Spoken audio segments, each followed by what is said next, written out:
د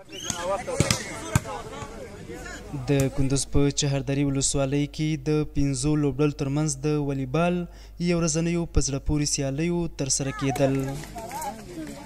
د دغه ولسوالۍ ورزشي مسؤلین له دې سیالیو موخه د کوچني اختر په ورځو کې خلکو ته د سالمې تفریح برابرول یادوي. دغه لوبه البته خپله د چهردرې د والیبالرانو دپاره ده او د چهردرې ټیمونه دې پکې شرکت یې کړی ده.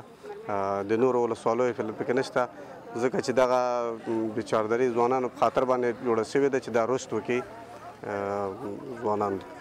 دا کوم تورنمنټ چې نن موږ په لاره اچولی ده د اختر په مناسبت هم اچولی ده.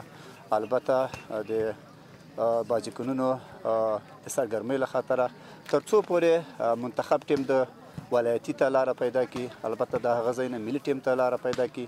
د موږ درخواست یوازینی دا شی ده د ورزش د والیبال د مسؤلینو نه چې د موږ کوم لوبغاړي چې د والیبال دي دې ته توجه زیاته وکړي تر څو پورې چې دوی منتخب ټیم کې جذب سي، د منتخب ټیم نه ملي ټیم ته جذب سي.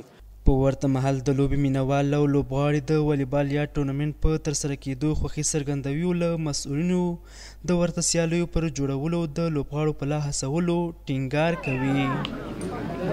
ما بسیار از حکومت که تشکر میکنیم که برای ما تو زمینه را مساعد ساخته، صلح و امنیت و از فدراسیون ریاست فدراسیون ولایت قندوز خواهش ماست که همچنان به خاطر ورزشکاران سعی تلاش نماید، به خاطر جوانان که به خاطر که میان در تیم‌های مختلف فوتبال و والیبال کرکت اینا که هستن جوانان تشویق شوند و همچنان تورنمنت‌های رسمی را اینا در سطح ولسوالی و مرکز ایجاد کند.